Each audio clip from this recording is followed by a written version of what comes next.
upplestrakeppninnar í ár sem með örlítið breyttu sniði vegna þess að við erum ekki með foreldra í sal heldur eru þau vonandi heima að fylgjast með okkur í gegnum streymið sem er farið í gang. En það eru hér straumendurnar, okkar fyrrverandi nemendur í skólanum, það er Júlíus, Tryggvi og Mikael sem sjáum að streyma viðburðunum heim til foreldra. En stóra upplestrakeppnin er haldin allt land í 7. bekkjum grunnskólana.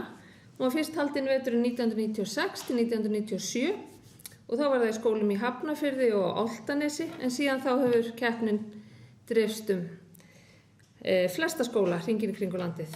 Markmið keppninnar er fyrst og fremst að vekja athygli og áhuga í skólum á upplestri og vönduðum framburði. Keppnin hefst hvert ár á degi íslenskrar tungu þann 16. nóvember en þá hefst svokallaður ræktunarhluti keppninnar. Og nemendur hafa svona með hléum auðvitað verið að æfa sig síðan þá. Keppninni lýkur svo með lokahátíð í héraði, í hverju héraði sem er haldin í mars. Og það er einmitt hér núna í dag sem við ætlum að velja 2 flytjendur til að keppa fyrir hönd grunnskóla Fjallabyggðar í lokakeppninni sem fer fram á Akureyri í sal menntaskólans á Akureyri eftir rúma viku þriðjudaginn 9. mars. Þannig að þar munu okkar fulltrúar keppa. Við erum með 3 manna dómnefnd hér í dag sem mun sjá að velja þessa fulltrúa og það er Jóna Vilhelmína Héðinsdóttir, aðstoðarskólameistari Menntaskólans á Tröllaskaga, Ríkey Sigurbjörnsdóttir, fyrrverandi kennari og deildarstjóri fræðslu og frístundamála hjá Fjallabyggð og Guðný Róbertsdóttir, kennari við grunnskóla Fjallabyggðar. Nemendur 7. bekkjar hafa verið að æfa upplestur síðan í nóvember og flestir þeirra taka þátt hér í dag. Fyrirkomulag keppninnar er þannig að nemendur koma 2 sinnum upp og lesa. Í fyrri umferð lesa nemendur upp bókmenntatexta úr bókinni Benjamin Dúfa eftir Friðrik Erlingsson og í síðari umferðinni flytja þau ljóð að eigin vali. Nemendur munu kynna sig áður en þeir hefja lesturinn. Og við sem erum hérna á staðnum, við erum nú ekki mörg hér inni, en við ætlum ekki að klappa eftir hvern og einn flytjanda, heldur munum við klappa í lok umferðarinnar, hvorar umferðar fyrir sig. Þá er held ég bara ekkert að vanbúnaði með að hefja fyrri umferð, gjörðu þið svo vel.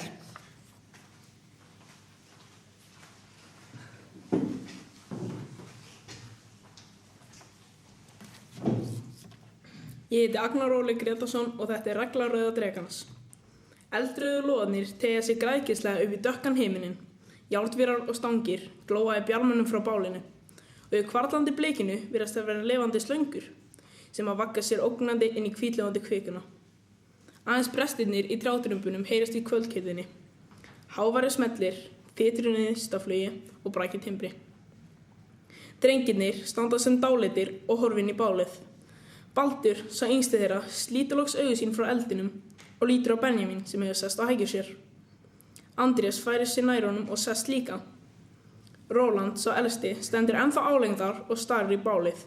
Þeir eru komin til hans kvöld, þögulir og alvarlegir og báðu hann að koma með sér fundnir í fjöru.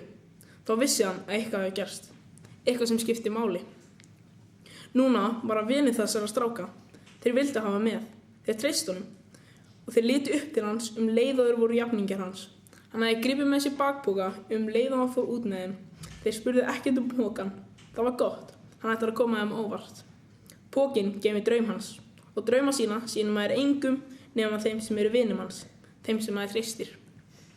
Bíðið hér, sagði Róland og var leyndardómsfullur. Svo hvarf hún út í myrkrið handan eldsins. Ég stóð upp og gekk að Andrési, rétt honum höndina til að hjálpa honum fætur.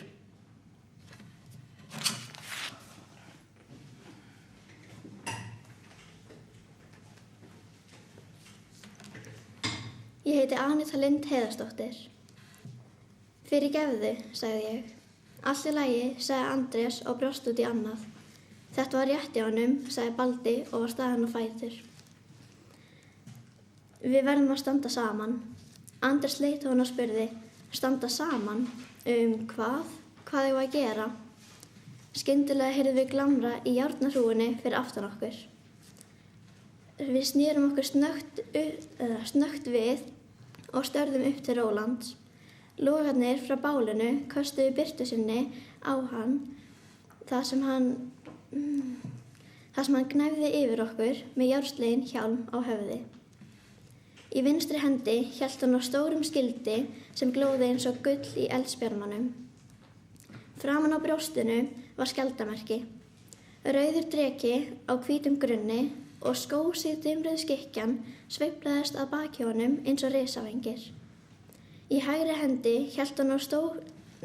hendi var stórt silfurhúðað trésverð sem hann lyfti hátt til himins, leið og hann hrópaði í gegnum neistaflugið frá bálinu. Ég er Róland, riddari í reglurauða drekans. Ég berst gegn ranglæti með réttlæti. Er einhver hér sem vill fylgja mér? Orðin bergmáluðu alla fjöruna. Innra með okkur losnaði einhver spenningur sem steindi snögglega allan líkamann. Við æptum allir sem einn af hrifningu. Ég, gegn ranglæti með réttlæti. Við dansuðum trilltir í kringum eldinn og hrópuðum svo að slippurinn bergmálaði af köllum okkar. Riddarar, við erum alvöru riddarar með skjöld og sverð og hjálm og skikju og enginn gæti sigrað okkur ef við stæðum saman, allir sem einn, gegn ranglæti með réttlæti.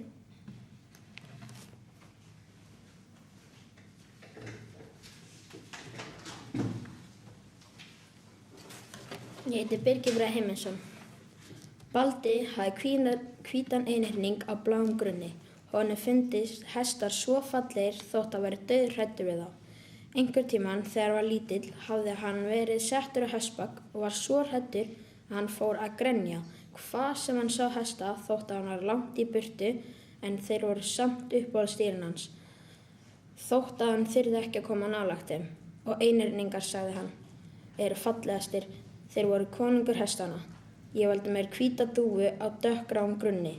Það var bara eftir að útbúa skjaldarmerki rauða drekans framan á vestinn. Það var klippt út úr rauðu filti og límt á hvítan filtigrunn og síðan límt og saumað framan á vestisbrjósti. Það voru hátíðlegir og alvarlegir ungir riddarar sem stilltu sér upp fyrir framan stóra spegilinn heima hjá Balda, íklæddir þessum dýrlega klæðum með trésverð og síðu og skjöld í hendi. Það var augnablik þrungið, merkingu sem við fundum allir en gátum ekki útskýrt.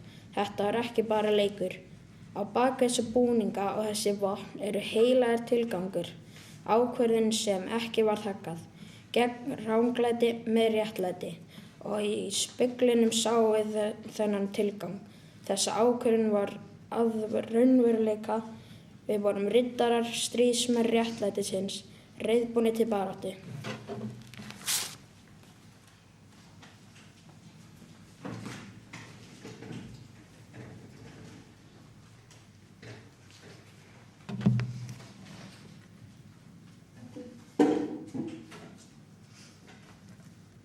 Ég heiti Emilía Ólöf Ararsdóttir.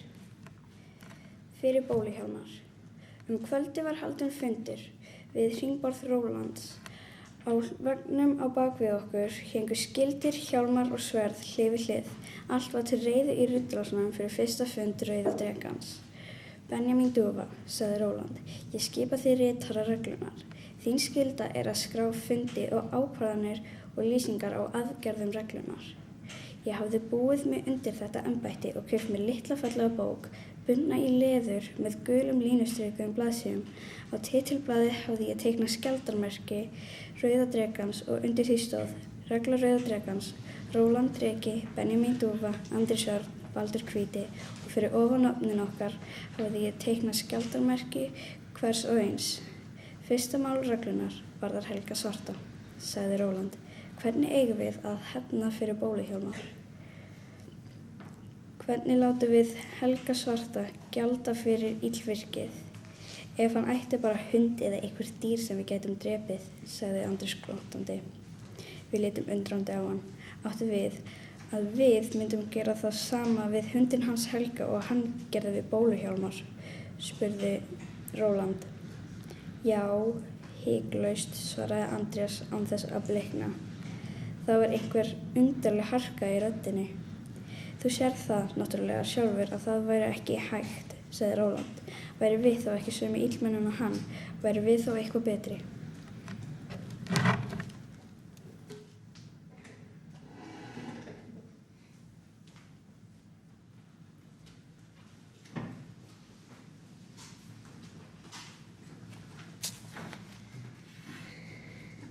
Ég heiti Guðrún Ósk Einarsdóttir. Tilbúin, hvíslaði Andrés. Ég kinkaði kolli. Nú þurfti að opna gluggann. Ég smeygði hendinni inn fyrir rifinu á glugganum, ýtti stormjárninu upp og þeytti glugganum upp á gátt. Á móti mér gaus músíkin með öskrandi söngum og brjáluðum trommusletti. Eldsnöggt lagði ég slönguna í gluggakistuna og miðaði beint á staðinn þar sem varir Helga og Stínu mættust. Svo öskraði sátt ég gat, fyrir spóli Hjálmar. Það sem á eftir gerðist hlýtur að hafa tekið brot úr sekúndu, en á meðan því stóð leið mér eins og ég væri að horfa á kvikmynd, sýnda á hægðum hraða.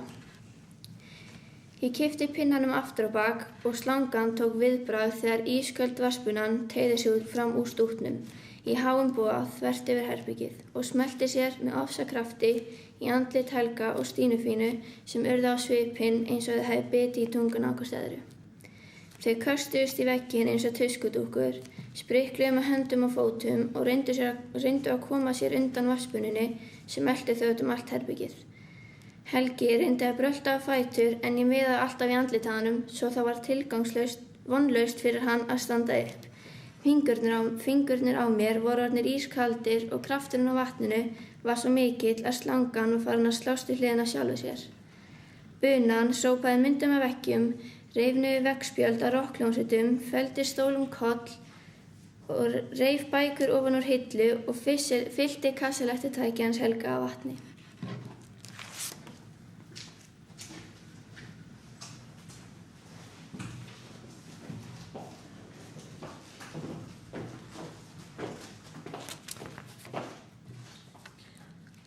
Ég heiti Hanna Valdís Hólmsdóttir.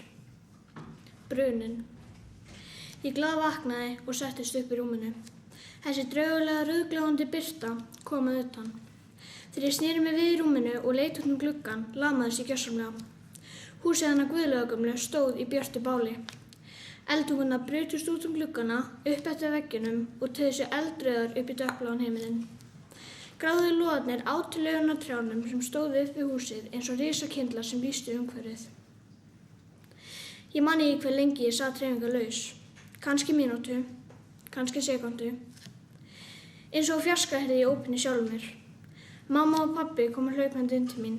Pabbi hljóp aftur fram og hringdi á slökkviliðið en mamma tók mig í fangið. Ég sleit mig lausan frá henni og starði gluggann. Ég gat ekki hætt að horfa. Í næstu húsum kviknaði ljós í glugga. Fólk kom út á salir. Enginn gerði neitt. Af hverju gerði enginn neitt? Guðlaug virtist dauðadæmd. Inn á leik kom einhver dökk vera á hlaupum. Hún stökk fimlega yfir grindverkið og hljóp í áttina að logandi húsinu. Þetta var Helgi svarti, Helgi djöfull, Helgi morðingi. Var hann kominn til að vita hvort íkveikjan hafi heppnast? Var helvíti að tryggja gamla konan Brynni til kaldra kola? Ætlaði hann að standa vörð ef hún kæmi út og hendi hann aftur inn í bálið? Ég stóð upp í rúminu og gnísti tönnum og grét beiskilega. Hann stóð bara þarna og starði á eldinn. Svo hálf hljóp hann í kringum húsið og kallaði eitthvað. Hvað í fjandanum var hann að gera?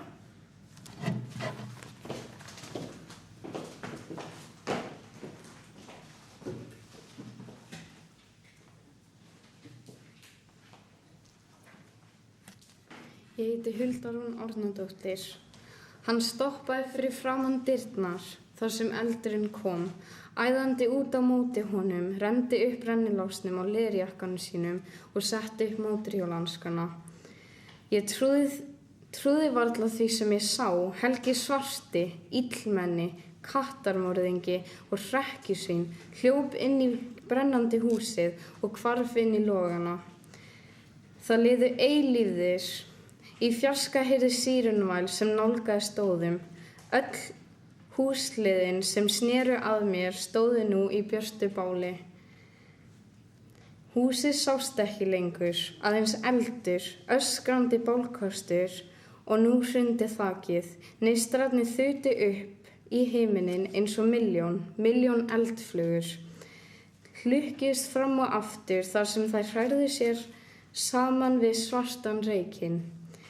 Á sama augnabliki birtist Helgi á þeim stað sem eitt sinn hafði verið dyrapallurinn á húsinu. Í fanginu bar hann einkennilegt svart hrúgald og það rauk úr leðurjakkanum. Hann steig nokkur skref frá eldinum, skjökraði og féll svo hóstandi á hnén. Hann beygði sig yfir hrúgaldið, rétti svo úr sér og hóstaði. Hann beygði sig aftur yfir þessa svörtu hrúgu sem hlaut að vera Guðlaug og þegar slökkviliðsbíllinn og sjúkrabíllinn komu æðandi fyrir hornið lýstu kaldblá bílljósin upp þessa undarlegu mynd. Helgi svarti lá á hnjánum með gömlu konuna meðvitundarlausa í fanginu eins og lítið barn og var að blása í hann lífið. Frá þessu augnabliki var Helgi hetja í mínum augum, þrátt fyrir allt sem hann hafði gert.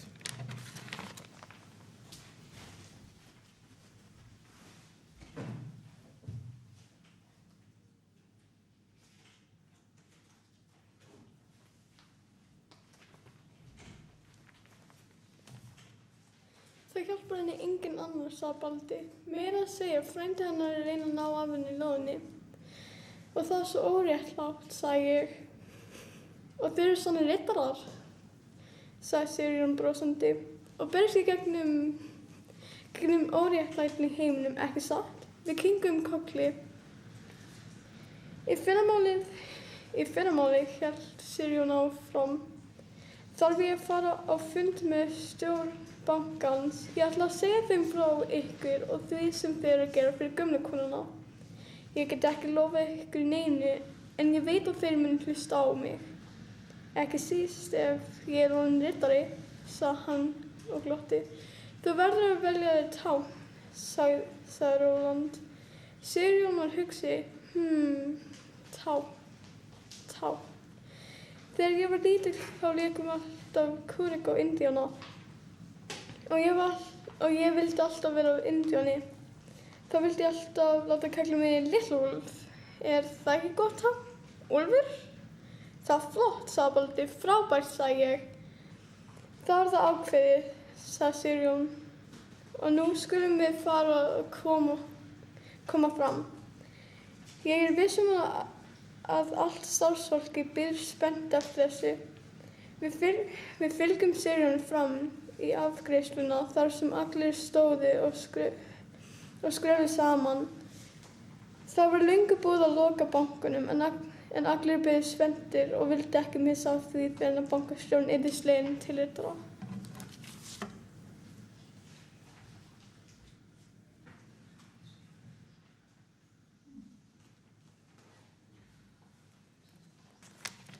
Ég heiti Mírona Amalía Kretsum. Nú fór í hendur viðburðaríkir dagar hjá reglu Rauða drekans. Við gengum hús úr húsi, íklæddir skikkjum og vestum með skjöld í hendi og sverð við síðu.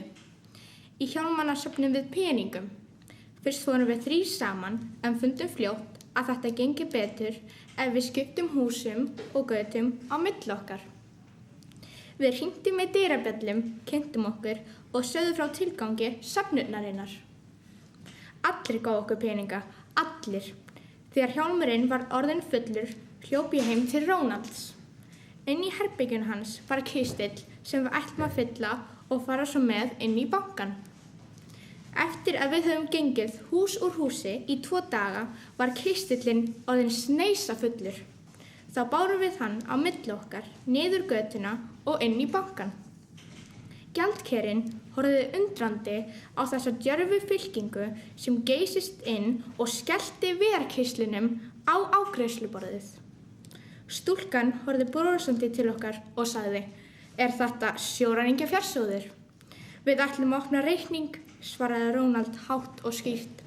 Starfsfólkið hópaðist að borðinu, forvitið og flissandi. Úr hvað kastalá varst að ræna? spurði sköllóttur kall og allir hlógu. Dríf ykkur út að leika ykkur, sagði stúlkan. Er þetta kannski vopnarán? sagði sköllótti karlinn þegar hann sá sverðið. Rónald smellti upp læsingunni á kistlinum og opnaði hann. Hláturinn þagnaði þegar peningahrúgan blæsti við öllum.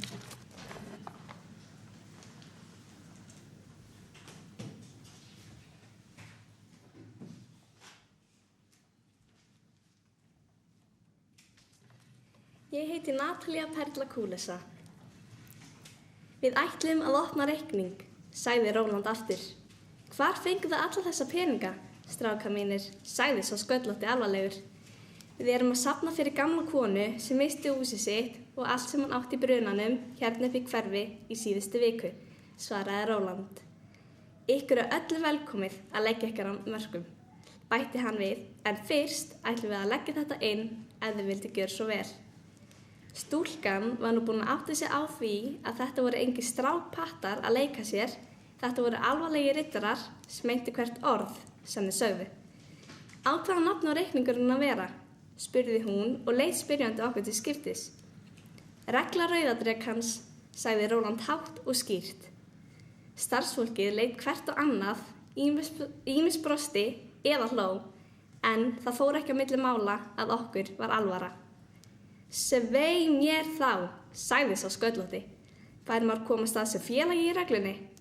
Kannski, sagði Róland og glotti. Það fer eftir því hvað vilt leggja mikið af mörkum í söfnunina. Alveg var ótrúlegt hvað Róland var óhræddur að tala við fullorðna eins og þeir var í jafnaldrar hans. Ef þú sýnir að það hafi göfugt hjarta, þá er velkomið að slaða til riddara, sagði hann, en það fæst ekki fyrir smápeninga.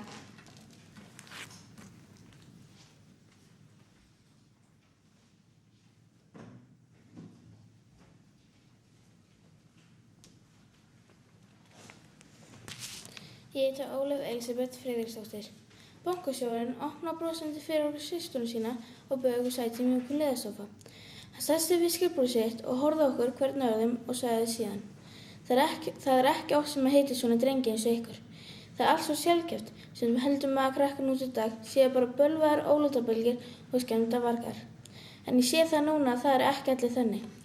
Segðu mér nú frá þessari gömlu konu sem missti húsið sitt.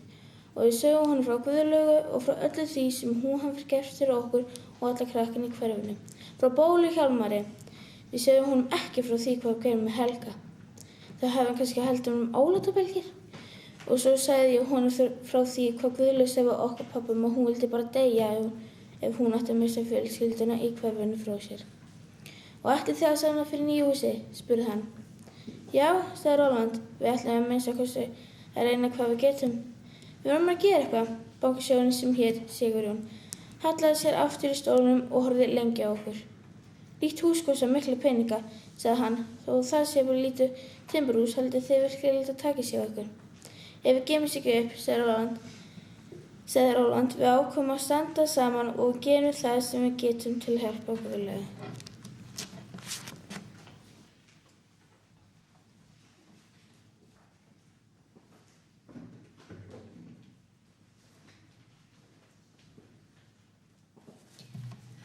Ég heiti Sigurlaug Sara Kristjánsdóttir. Það hjálpar henni engin annar, sagði Baldi. Meira að segja frendi hennar er að reyna að ná af henni lóðinni til að selja hana og það er svo óréttlátt, bætti ég við. Og þið eru sannir riddarar, sagði Sigurjón brosandi, og berjast gegn óréttlætinu í heiminum, ekki satt, við kinkuðum kolli. Í fyrramálið hélt Sigurjón áfram. Þá er ég að fara á fund með stjórn bankans. Ég ætla að segja þeim frá ykkur og því sem þið eru að gera fyrir gamlu konuna. Ég get ekki lofið ekki neinu en ég veit að þau munu hlusta á mig. Ekki síst ef ég er orðinn riddari, sagði hann og glotti. Þú verður fyrst að velja þér tákn, sagði Róland. Sigurjón var hugsi. Tákn. Þegar ég var lítill þá lékum við alltaf kúrika á Indjána og ég vildi alltaf vera á Indjáni. Þá vildi ég alltaf láta kalla mig litla úlf. Er það ekki gott tákn? Úlfur. Það er flott, sagði Baldi. Frábært, sagði ég. Þá er það ákveðið, sagði Sigurjón. Og nú skulum við koma fram. Ég er viss að allt starfsfólkið bíður spennt eftir þessu. Við fylgdum Sigurjóni fram í afgreiðsluna þar sem allir stóðu og skröfuðu saman. Það var löngu búið að loka bankanum en allir bíðu spenntir og vildu ekki missa af því þegar bankastjórinn yrði sleginn til riddara.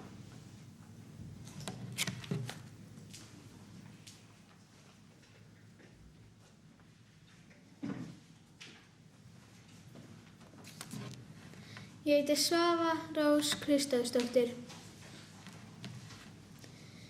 Sigurjón gekk fram fyrir afgreiðsluborðið og sagði hátíðlega: Má ég biðja hljóð? Ég hef nú fram virðulega athöfn og ég ætla að biðja starfsmenn bankans að vera vitni og fylgjast með. Sumir pískruðu og hlógu. Sigurjón var greinilega skemmtilegur reiðmaður og starfsmenn bankans líklega ýmsu vanir frá honum.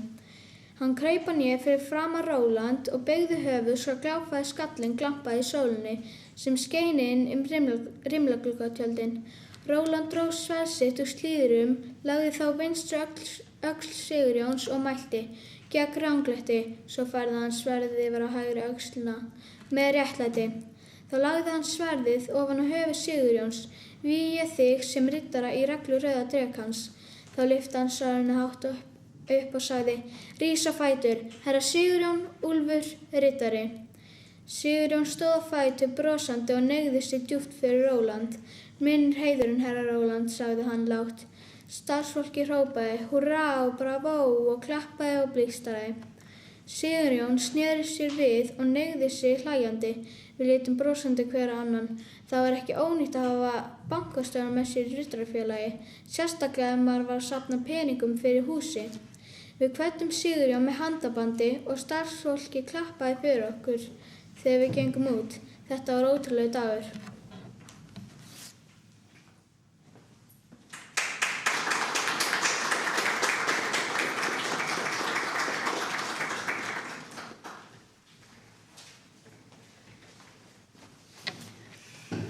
Þá fyrri umferð keppninnar lokið og nemendur hafa nú lesið þennan kafla úr Benjamín Dúfu, en þá komið að seinni umferðinni og eins og ég sagði áðan þá munu nemendur flytja ljóð að eigin vali og krakkarnir munu sjálfir kynna ljóðin. Og eins og í fyrri umferðinni þá ætlum við hér í þessi örfá sem hér eru að klappa þegar allir hafa lokið lestri.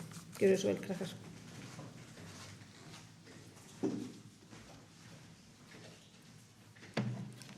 Ég ætla að lesa Fótboltinn eftir Þórarin Hannesson. Fótbolti var leikinn á ýmsum blettum í bænum. Í sumum görðum voru snúrustaurar sem voru tilvalin mörk. Þar var vinsælt að sparka. Garðeigendur voru þó misjafnlega hrifnir af þeim heimsóknum. Grænir fingur máttu sín lítils gegn 20 fótum í takkaskóm og einum bolta.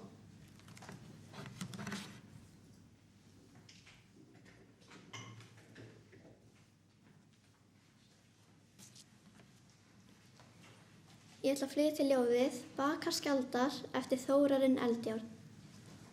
Hún bakar skjaldar bráðvel gefin, betur en sumt mannfólkið, kann að stíga, stuttu skrefin, stefnir alltaf fram á við, baka kvartar engu yfir, áfram gengur hægt og vel, ríku innra lífi lifir, læst og frjáls í sinni skél.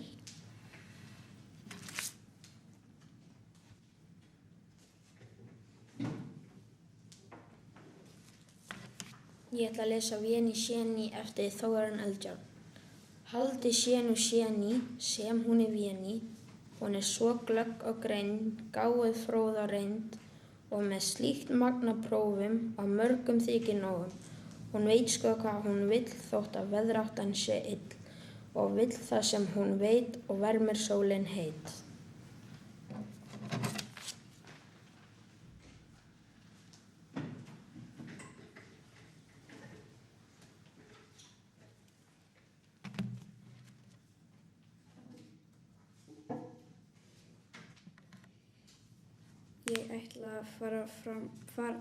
Ég ætla að lesa ljóð eftir mömmu mína sem heitir Særún Hlín Laufeyjadóttir. Ljóðið heitir Rósin og hún var í ástarsorg þegar hún samdi það. 20. Rósin. Rósin í glugganum grætur, horfir þögul og spyr: hví lífið svo svart, svarthol eilífðar? Regnið streymir niður, sálin hvíslar hljótt. Hvar hann núna, sá sem hún þráði? Það var rósin eina sem myrkvaði kvöl, lífsins ótti, ástarinnar angist. Sorgin var myrkur algleymis, algleymið tók völdin, rósin tók að visna, henni var ei bjargað. Regnið hætti og hvíslið hvarf, englarnir grétu. Hvar var hún núna, svo sem hann þráði? Það var rósin eina, svo bjart og von, lífsins gleði, ástarinnar aldur.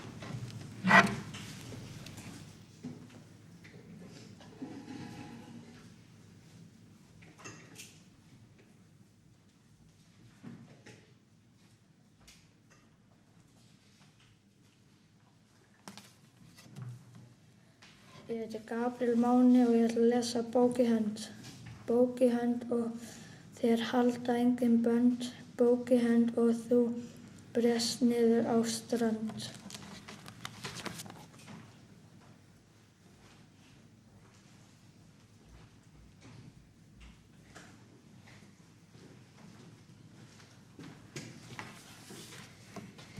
Ég ætla að lesa ljóðið Hvar er ró eftir Boggu.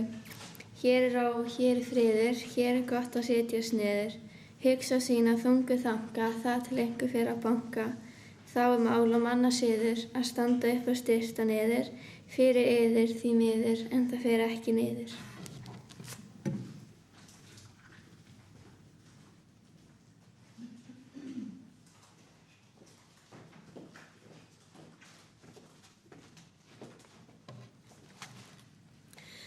Ég ætla að flytja ljóðið Komdu með mér kónguló eftir Þórarinn Eldjárn. Komdu með mér kónguló til Kanada og Ríó.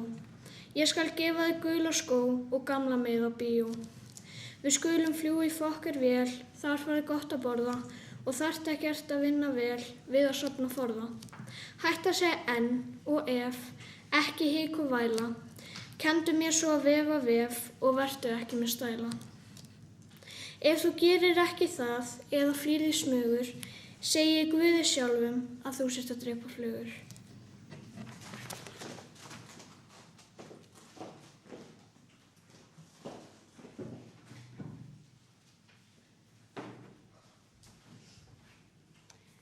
Ég ætla að flytja ljóðið Barn í dalnum eftir Þórarinn Eldjárn. Barnið mælti, jæja, jú, já, hvað er í matinn? Ókinn svarar, það ert þú, þess vegna ég slefa nú. Barnið sagði hvergi svætt, heyrðu, veistu dálítið, ég hreinilega ekki ætt, allt of ríst og sætt. En heimsins mestu matarkjöt, mikið það tala, að allri best sé ókynda kjöt, ofsteitt klætt í spariföt.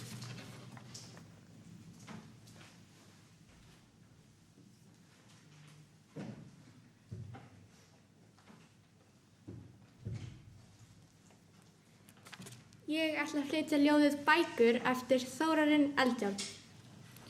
Bækur eru þykkar, þunnar, þungar, léttar, djúpar, grunnar, óþekktar og öllum kunnar. Augu og eyru, nef og munnar. Gaman er að liggja og lesa langar nætur upp í bæli, söguskrútur, skræður, pésa, skríslur, ljóð og eftirmæli. Ótal bækur bíða í hillum, blína út í næturhúmið. Tróðfullar af viskum og villum, vilja komast með í rúmið.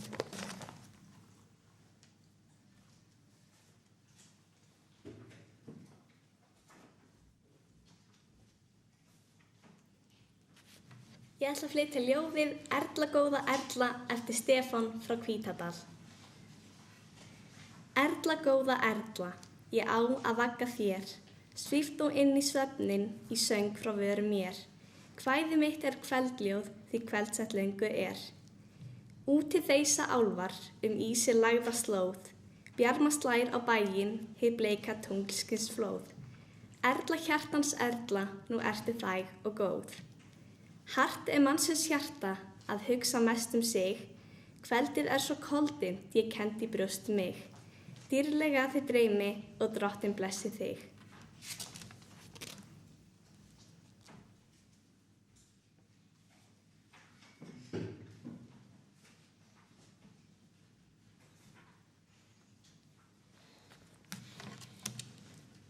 Ég ætla að flytja ljóðið Jónas litli eftir Þórarinn Eldjárn. Í buxum, vesti, brók og skóm, barni Jónas úti stóð, hlýddi á fugla og horfði á blóm, huldu sinni orti ljóð. Honum fannst það heilög stund, hug minn spratt og til hans þaut. Fífil brekka gróin grunn, grösu hlíð með berja laut. Fór hann upp á háan hól, horfði á rjúpu flýja vol. Það var logn og það var sól, þetta var í Öxnadal.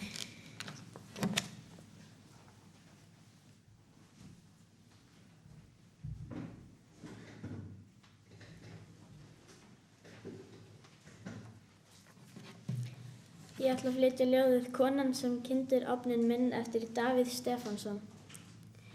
Ég finn það gegnum svefninn að einhver lagðist inn með eldhúslampann sinn og veit að það konan sem kyndir ofninn minn, sem út með ösku fer og eldarsbónum ber og yljar upp hjá mér, læðist út úr stofunni og lokar á eftir sér.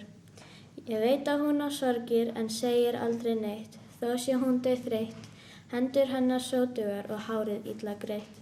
Hún fer að engu óð, öllum mönnum góð og vinnur verk sín hljóð. Sumir skrifa í öskuna öll sín bestur ljóð.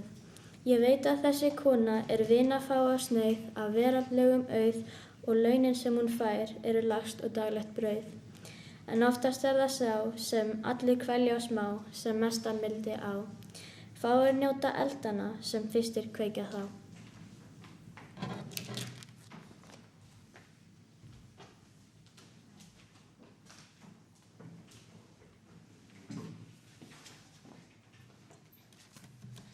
Ég ætla að flytja ljóðið út nótt eftir Þórarin Eldjárn. Úti var ég einn nótt, að mér hefðu púkar sótt, ekki var mér alveg rótt, ástandi var frekar ljótt. Tungli sá ég, trillt og fullt, trak á skýjum, eiturgult, aldeilis fór ekki dult, að það hafði liðið sult. Á mig störðu stjörnurnar, sturlaðar og lofthræddar, draugar svifu í þvögu þar, þeir voru með meiningar. Ills hvern einn ljótan duðadurt, draug og púka kurfa furt, sólin kom og sendi burt, en sagði mér að við erum gjört.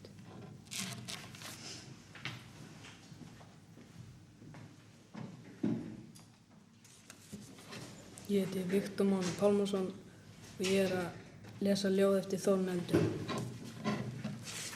Riddarinn og ljónið.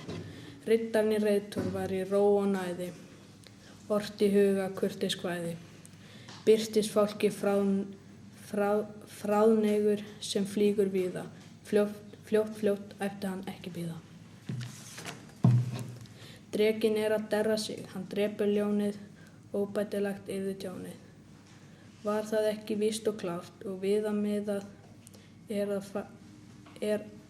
það væri freka friðað.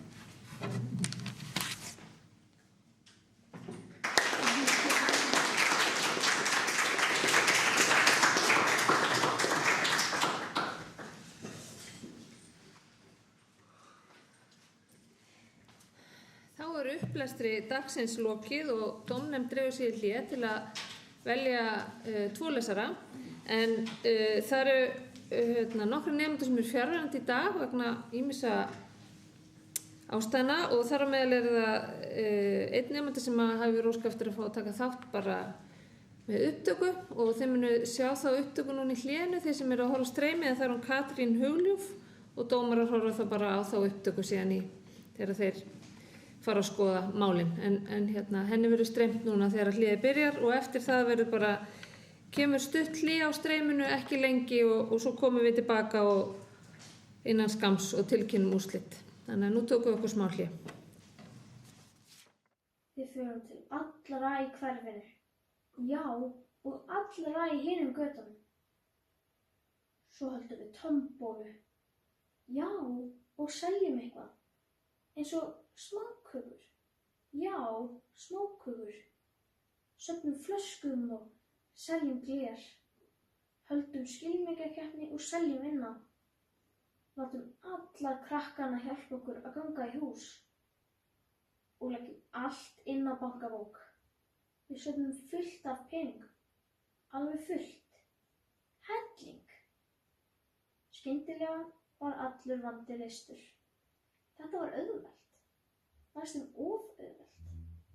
Við hlytum að geta safnað nógu miklu til að kaupa timbur og bárjárn og nagla. Svo þarf að fá smiði og kaupa máling og gler í glugga og eldhúsvask og hurðir. Kannski þetta ómögulegt, sagði ég og settist aftur. Þetta kostar allt svo rosalega mikið. Ég meina, heilt hús. Já, en ef við byrjum bara, sagði Róland. Ef við byrjum, þá leggst okkur kannski eitthvað til. Það hlýtur að takast. Þetta verður að takast. Við ákveðum að fá okkur göngutúr, þó að komið væri kvöld og klukkan orðin margt. Við urðum að hreyfa okkur. Við vorum svo æstir í að byrja. Við gengum að grunninum þar sem hús Guðlegar hafði staðið. Settumst þar niður og ræddum þetta fram og aftur. Verndar-engillinn minn góði, hvar ertu nú? Hjarta mitt er í sárum og það sér þú. Þú hvarfst mér fyrir nokkrum árum. Hver var ástæðan sú? Ég græt til þín saknaðartárum og hef misst alla trú.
komin aftur og dómnefnd búin að ráðum sínum hvað 2 nemendur verða fulltrúar skólans í keppninni á Akureyri eftir rétt rúma viku.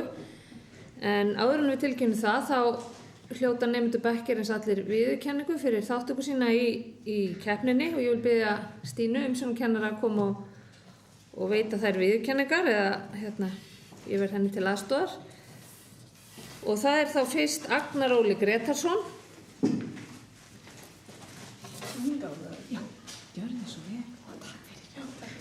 Síðan er það Aníta Heiða Kristinsdóttir.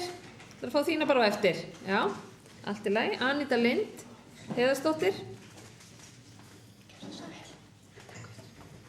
Síðan var það Arna Margrét Jónsdóttir, en hún er því miður fjarverandi í dag, þannig að hún var einnig þáttakandi hér í keppninni. Síðan er það Birgir Bragi Heimisson.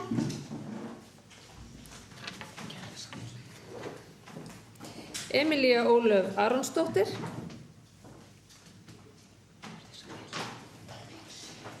Gabriel Máni Snorrason.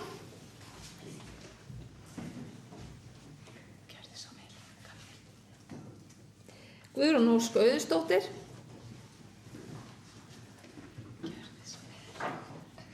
Hanna Valdís Hólmarsdóttir. Hulda Rún Árnadóttir. Síðan var það Jóhann Gauti Guðmundsson, en hann er því miður ekki hér í dag. En síðan er það Jörgen Jón Danielsson, hann fær sín á eftir. Og síðan var það líka Katrín Hugljúf, hún er ekki hér í dag heldur, en svo er það Lína Rut Antonsdóttir. Míruna Amalía Kretú.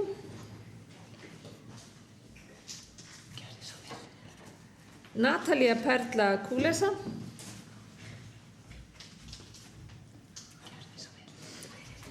Ólöf Elisabeth Friðriksdóttir.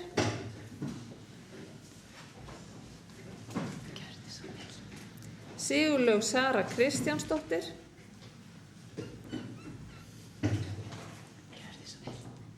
Svava Rós Kristófersdóttir.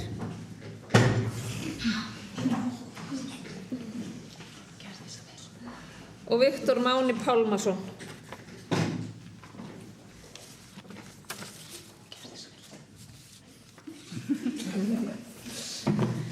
En þá kom að því að tilkynna hvaða 2 nemendur hafa verið valdir eftir þessa frábæru keppni í dag, og það er hún Jóna Vilhelmína Villa sem ætlar að koma fyrir hönd dómnefndar og segja ykkur frá því.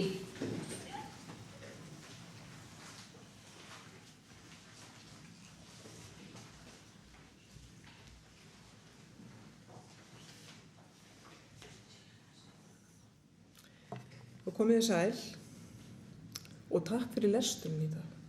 Þið stóðu ykkur alveg frábærlega. Ég veit ekki í hvaða skipti ég er komin í þessa keppni, þau eru orðin svolítið mörg. En mér finnst alltaf jafn gaman að koma og mér þykir svo vænt þessa keppni og að hlusta á ykkur sem eru að lesa í henni. En ég veit það er spennan, þið eru orðin spennt að vita hverjir verða fulltrúar næst. En ég legg áherslu á það stóðu sig allir frábærlega hérna í dag. Og það eru Hanna Valdís Hólmarsdóttir og Katrín Hugljúf Ómarsdóttir sem verða fulltrúar þessa hóps eftir viku, er það ekki? Já. Og bara til hamingju stelpur og þið öll hér inni.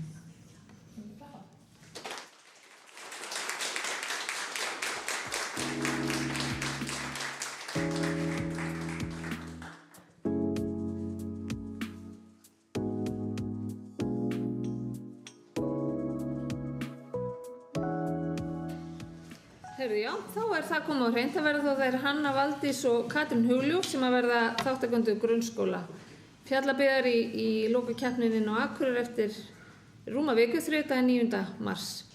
Við þökkum bara öllum og ykkur foreldrum vonandi heima fyrir að vera með okkur og takk fyrir.